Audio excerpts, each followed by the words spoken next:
Enggak. Pokoknya saya nggak akan biarin. Iya saya tahu itu perusahaan, tapi kan maksudnya kita tuh nggak boleh kayak gitu. Kita tuh nggak boleh sewenang-wenang. Wah gak bisa, pokoknya saya nggak akan biarin. Enggak, sekali saya bilang enggak, tetap enggak.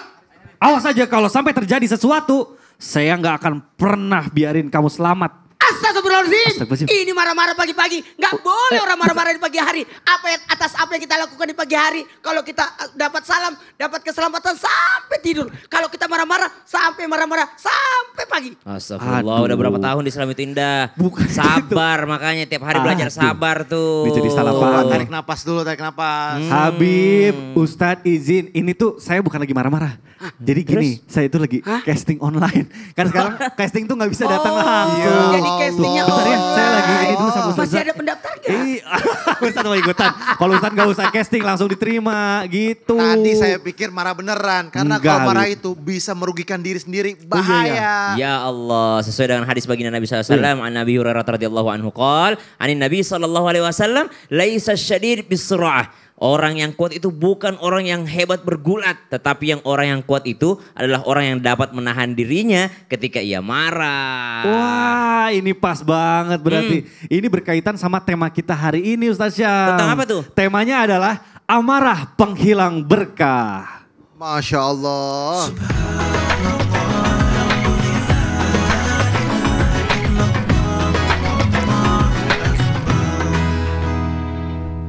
Auzubillahiminasyaitonirrajim. Bismillahirrahmanirrahim. Assalamualaikum warahmatullahi wabarakatuh.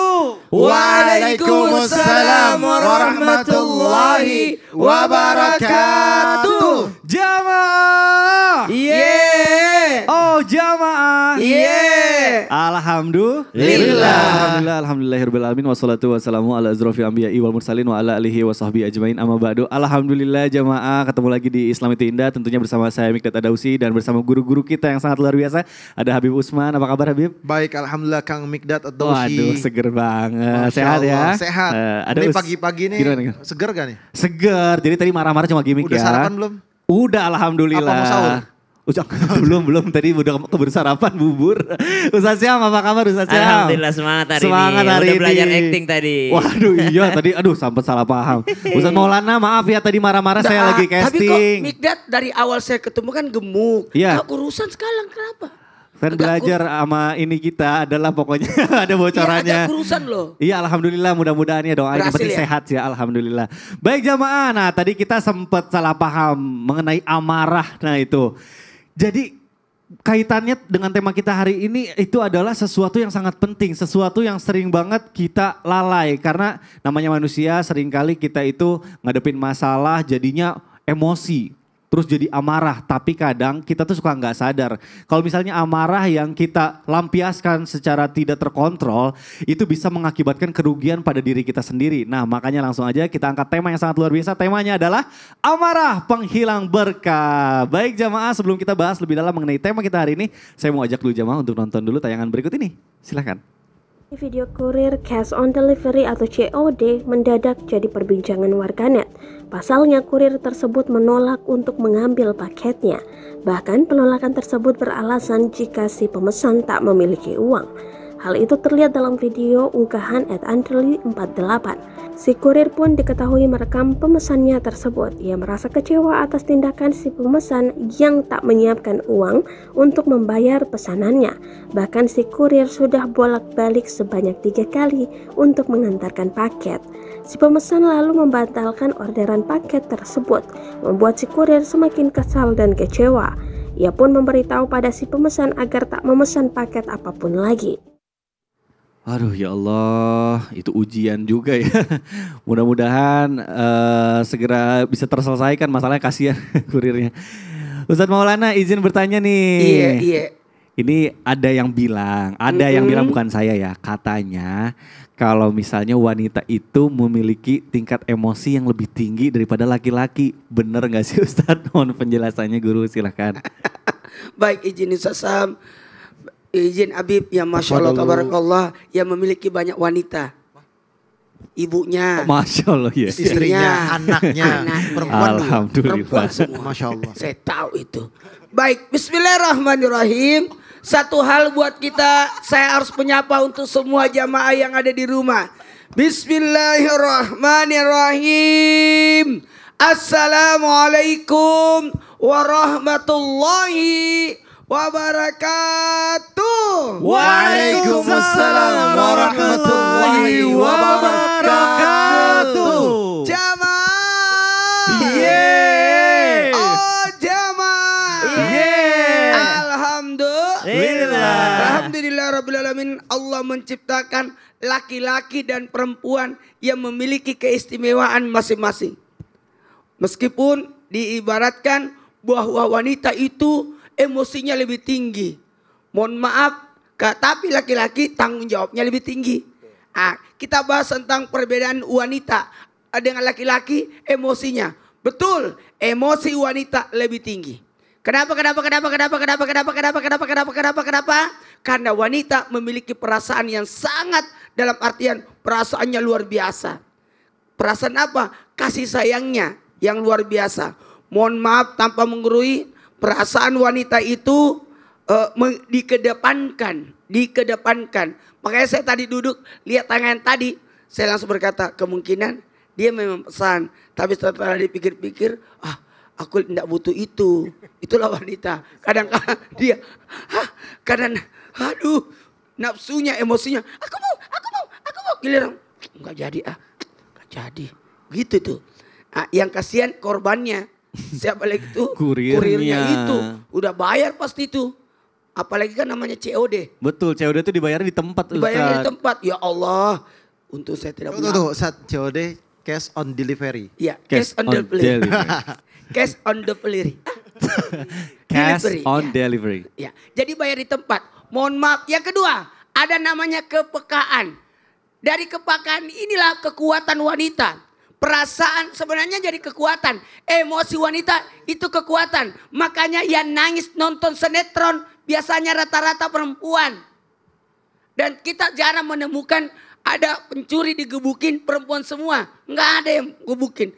Biasa perempuan, aduh, kesel, aduh. Cuma gitu doang dia. Karena kenapa? Perasaannya. Bahkan Allah memberikan wanita itu namanya rahim. Apa itu rahim? Kasih sayang. Yang Allah tempatkan anak di dalam perutnya sosok yang namanya ibu. Kenapa? Karena wanita punya perasaan, kepekaan, dan kasih sayang. Itulah emosinya lebih tinggi. Makanya kalau wanita itu yang menjaga anak aman. Makanya rata-rata guru TK itu kebanyakan perempuan. Meskipun ada pernah guru TK laki-laki. Yaitu saya. Oh, iya. Saya pernah jadi guru TK. Sendirian. Pertemuan guru TK sekota Makassar. Aku doang yang cowok. Waduh, hebat banget. Ada beberapa. Ya Allah. Artinya apa? Yang bisa dekat dengan anak biasanya perempuan. Yang nangis sejadi-jadinya itu perempuan. Kalau anak sakit perempuan. Yang perasaannya, maka tingkat perasaan emosinya itu sangat dibutuhkan. Jadi kita tetap mengambil positif. Karena Islam itu indah. Melihat sisi keindahan. Emosi perempuan itu, marahnya perempuan itu adalah bentuk kasih sayangnya.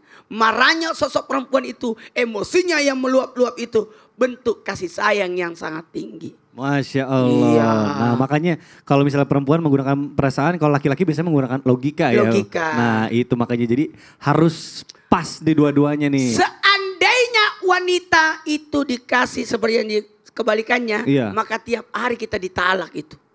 Untungnya bukan perempuan yang memegang kartu talak. Betul. Waduh. Yang memegang kartu talak laki-laki. Betul. Waduh, Masya Allah serem juga ya. Baik Ustadz Maulana, terima kasih penjelasannya luar biasa. Nah ini bicara soal amarah di dalam rumah tangga nih. Seringkali saya mendengar kalau misalnya laki-laki, karena saya pribadi juga sebagai suami suka kadang gak bisa nahan emosi nih. Nah saya pengen nanya ke Habib. Bib izin mohon bertanya Bib. Kalau misalnya nih suami itu sering marah-marah atau marah-marahnya berlebihan gitu ya sama istri. Gak jelas gitu hal-hal kecil marah-marah. Nah ini katanya benar gak sih menurut Islam itu katanya kalau misalnya suami yang terlalu meluapkan amarahnya itu bisa menutup pintu rezekinya. Aduh jadi serem nih. Mohon penjelasannya nih Habib nih. Silakan. Afwan Kang Mikdad, Ustadz Syam, Ustadz Maulana. Bismillahirrahmanirrahim. Assalamualaikum warahmatullahi wabarakatuh. Waalaikumsalam warahmatullahi wabarakatuh. Alhamdulillahil wahidil ahad. Alladzi lam yalid wa lam yulad wa lam yakul lahu kufuwan ahad. Laisa kamitsli syai'un wa huwas samiul basir. Summa fasalli wa sallim wa barik ala sayyidina wa habibina wa syafi'ina wa maulana Muhammadin sallallahu alaihi wasallam wa sahabih wa azwajih wa dhurriyyatih wa ahlul baitihi wa ansarihi wa sahriya ma ba'du. Segala puji bagi Allah Subhanahu wa taala yang telah memberikan kita nikmat iman, nikmat sehat wal afiyah, yang alhamdulillah pada pagi hari ini kita dapat menyaksikan Islam itu indah. Insyaallah kita akan mendapatkan ilmu yang bermanfaat dari guru-guru kita. Insyaallah bisa diamalkan untuk diri kita, suami kita, Amin, istri amin, kita, ya Allah, anak-anak ya kita. Rabbal alamin. Dan insya Allah penuh dengan keberkahan dan keridhaan Allah Subhanahu wa taala. Amin. Amin. Amin, Amin. Ya Allah ya Rabbal alamin. Marah-marah terhadap istri bisa susah di dalam rizkinya. Maka binalah rumah tangga dengan cara yang ma'ruf, dengan cara yang baik.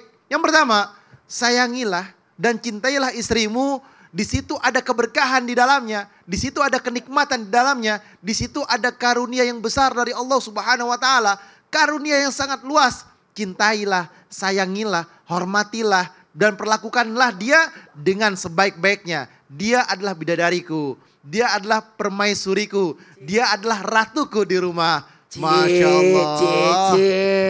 Empat ya Habib ya? Hah? 4. Tar dulu, Apanya permasalahannya tuh? bukan itu dulu. Permasalahannya tadi Ustadz Maulana kan bilang. Iya. Ya kan? Hidup Aneh di kan antara- banyak. Ustadz bener. Maulana juga banyak. Lebih banyak lagi. Banyak Banyak. Ustadz Maulana. Banyak perempuannya. Iya. Perempuan yang ikut majelis taklim. Oh. Oh jamaahnya. Jamaah. Apalagi yang nonton-nonton Islam itu indah. Masya Allah ngefans banget sama Ustadz Maulana.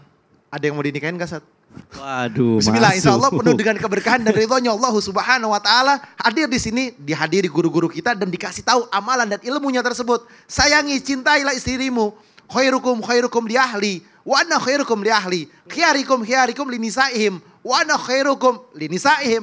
Jelas bahwasanya cintailah, sayangilah, kasihilah dan berikanlah yang terbaik buat istrimu, rizki yang banyak dan keberkahan yang banyak di dalamnya. Rasulullah Shallallahu alaihi wasallam ketika haji wada, apa pesan Rasulullah? Cintailah istrimu, sayangilah istrimu, perlakukanlah dia dengan sebaik-baiknya. Ada karunia Allah yang besar di dalamnya, ada kemuliaan dan keberkahan di dalamnya. Ternyata rizki yang banyak, rizki yang berkah ada di dalam rumah tangga tersebut ketika kita saling cinta dan mencintai. Katanya kalau kita nikah itu rizkinya banyak, kita punya anak rizkinya juga banyak. Betul, jadikan di dalam rumah tangga itu sakinah, ketenangan, mawaddah warahmah, cinta dan kasih sayang. Rizki banyak, rizki berkah. Contoh satu, kalau misalkan suami istri ribut misalkan. Di luar juga suami cari duit pusing. Karena apa? Pikirannya ada di rumah. Karena lagi diributin sama istrinya. Sampai temannya bilang, kok gak konsentrasi banget? Iya nih, bini gue lagi marah-marah di rumah, pusing jadinya. Nah seperti itu. Maka gak boleh kita saling ribut satu sama lainnya. Karena ada keberkahan di dalamnya. Kalau ribut ada timbul dampak di luar daripada rumahnya. Suaminya pusing lah, nanti dia beginilah, begitulah. Akhirnya dampaknya buruk. Selesaikan dengan baik. Selesaikan dengan baik, jangan berlarut-larut. Karena keberkahan itulah perintah daripada baginda Nabi besar Muhammad SAW. Dan juga jadi istri yang solehah harus banyak bersyukur. Orang yang banyak bersyukur, udah baik suaminya, istrinya bersyukur, rezekinya tambah banyak, rezekinya tambah berkah. Masya Allah. Wah itu mantap banget ya, suaminya bekerja keras, istrinya di rumah bersyukur, terus mendoakan. Nah betul, Masya jangan Allah. tadi tuh istrinya datang ini malah zolimin orang. Aduh, Betul gak Ustadz Maulana? betul, Dia zolimin betul, orang betul, dia kan betul. gak benar. Benar. Terus benar, istrinya misalkan nih, dia udah dapat duit banyak dari suaminya, ini itu dapat, dia gak terima kasih, masih kurang aja. Itu Ini dia. kehancuran yang ada. Aduh, nauzubillah, Masya Allah. Terima kasih Habib, penjelasannya luar biasa, ilmu baru nih untuk saya pribadi dan untuk jamaah. Baik jamaah, luar biasa, seru sekali tema kita hari ini. Kita akan bahas lebih dalam lagi tema kita, tapi sebelumnya saya mau ngajakin jamaah untuk baca dulu artikel berikut ini. Silakan. Kemarahan Rizky Bilar, ada yang julid Lesti Kejora melahirkan lebih cepat. Waduh, Rizky Bilar geram ketika Lesti Kejora jadi korban julid netizen. Ada suara sumbang terkait Lesti yang melahirkan dalam usia kandungan 8 bulan. Bintang sinetron itu bahkan mengunggah amarah dan kekesalannya di media sosial. Rizky Bilar menilai orang-orang yang julid itu sudah dibutakan dengan rasa iri. Ini contoh orang-orang yang hatinya sudah dibutakan dengan keirian dan kebencian terhadap kebahagiaan orang lain, tulis Rizky Bilar di Instagram story miliknya. Waduh. Nah ini terlepas dari apapun yang netizen katakan, kita hanya bisa mendoakan supaya semuanya bisa berjalan dengan baik, segera mendapatkan solusinya dari Allah Subhanahu wa taala. Amin. Nah, pas banget nih mumpung ada Ustadz Syam nih. Saya izin bertanya Ustadz. Ustadz, ini jujur ya, kadang namanya manusia, saya juga kadang suka bacain komen-komen, suka marah gitu ya. Waduh. Nah itu jadi pelajaran juga, namanya era digital sekarang kan, kita nggak bisa mengendalikan apa yang orang katakan gitu. Nah ini gimana sih cara menghadapi orang yang suka mancing amarah dengan omongan-omongan yang julid? Kan kita nggak bisa diem aja, kalau diem juga nanti malah mikirnya, ini bener nih gitu. Jadi mungkin kita juga harus menyampaikan statement, tapi gimana ya caranya supaya kita tuh tidak menyakiti netizen juga gitu. Mohon penjelasannya guru, silakan. Bismillahirrahmanirrahim. Tabi guruku Habib Ustaz Maulana Mas Mikdad serta guru-guru kami yang dimuliakan Allah Subhanahu wa taala. Bismillahirrahmanirrahim. Alhamdulillahirabbil alamin wassalatu wassalamu ala asyrafil anbiya'i wal mursalin. Sayyidina Muhammadin wa ala alihi wa sahbihi ajma'in. Asbahna wa asbahal mulku lillahi rabbil alamin. Subhanaka la ilma lana illa ma 'allamtana innaka antal alimul hakim. Rabbi syrah li sadri wa yassir li amri wahlul 'uqdatam min lisani yafqahu qawli waj'al li waziran min ahli amin amin amin ya rabbal alamin. Kita hidup di manusia, kita hidup sebagai manusia di dunia ini, bahwasanya kita tidak akan pernah terlepas daripada segala macam omongan. Ada omongan tetangga, ada omongan orang lain. Kita berselancar di dunia maya akan mendapat komentar daripada para netizen. Apalagi ada yang namanya oknum netizen. Jadi tidak semua netizen itu julid. Ada oknum netizen, subhanallah. Mereka yang tidak bisa melihat orang lain bahagia. Atau hidupnya memang untuk komentari apa yang dirasakan oleh orang lain. Maka subhanallah, jikalau ditanyakan bagaimana cara kita menahan amarah ketika ada orang yang julid kepada kita, ada orang yang membicarakan kita, ada orang yang mencaci maki kita di dunia maya tanpa harus yang namanya terlihat terkesan kurang baik gitu. Maka subhanallah, apa yang harus dilakukan ketika ada orang yang membicarakan kita? Kata Al-Quran, ba'da naqul a'udzubillahi minasyaitonir rajim. Ya ayyuhalladzina amanu in ja'akum fasiqun binaba'in fatabayyanu. Maka yang pertama tuh bukan baper dulu. Yang pertama yang harus kita lakukan adalah fatabayyanu, klarifikasi dulu. Misal ada yang mengatakan B, C, D, tapi kita punya datanya bahwa sebenarnya kita A. Maka subhanallah, tunjukkan bukti bahwa kita adalah A. Supaya apa? Supaya orang lain juga tidak berasumsi. Supaya orang lain juga tidak berspekulasi. Apalagi kita sebenarnya, atau misalnya contohnya adalah seseorang yang public figure gitu ya. Mempunyai followers yang banyak. Maka sangat penting untuk memberikan data terhadap netizennya atau followersnya. Maka subhanallah, yang pertama fatabayyanu, klarifikasi dulu. Karena diam itu emas. Tapi ada orang yang terlalu banyak diam, akhirnya emasnya tidak berfungsi dengan baik gitu. Maka bicara itu adalah sesuatu, bicara mulia itu adalah sesuatu yang lebih baik daripada diam. Bicara hikmah itu lebih baik daripada diam tadi. Nah, kita masuk ke dalil yang kedua. Kata Al-Quran, ud'u ila sabili rabbika bil hikmah wal mau'izatil hasanah wajadilhum billati hiya ahsan. Bagaimana cara klarifikasi itu? Bil hikmah yang pertama. Apa itu hikmah? Dengan cara bijaksana. Dengan cara yang bijaksana. Betapa banyak kisah-kisah tentang keturunan baginda Nabi SAW. Yang mana salah satunya ada Sayyidina Habib Ali Zainal Abidin. Beliau dicaci maki oleh orang. Ketika dicaci maki sama orang, sahabat yang ada di sampingnya itu geram ya. Murid-murid beliau itu geram kepada orang yang mencaci makinya. Lalu kata Habib ini, tunggu.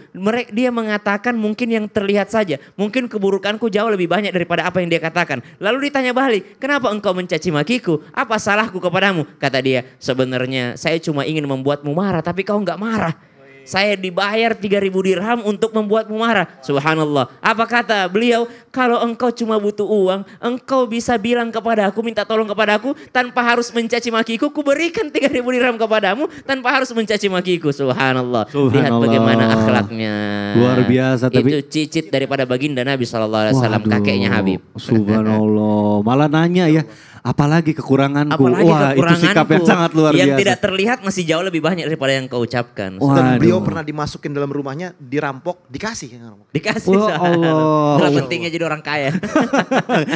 Kayaknya udah gak penting lagi itu harta bendanya. Wah, ini pas banget berarti, Masya Allah, kita harus banyak belajar dari kisah-kisah dan keluarga dari Rasulullah SAW. Nah, pas banget nih pembahasan kita. Saya mau ke Ustadz Maulana lagi. Saya pengen tanya, Ustadz, ini kan saya baru nih jadi orang tua ya, anak saya masih 2 tahun. Aduh, lagi kesana kesini, pengennya bawaannya marah-marah. Nah itu katanya kalau misalnya kita marah-marah ke anak, itu bener gak sih? Nanti jadi hilang tuh keberkahan pada anak kita. Apa? Astagfirullahaladzim. Ustadz. Kalau berbicara tentang ini, dengerin. Buat semuanya. Baik. Saya akan bahas setelah yang satu ini. Ya Allah, kirain baik akan dijawab. Atau marah-marah itu baik sama anak. Jadi setelah yang satu ini dijawabnya ya. Oke deh kalau gitu jamaah siapin catatannya. Insya Allah kita akan kembali lagi setelah yang satu ini. Tetap di Islami Indah. Jamaah, oh jamaah.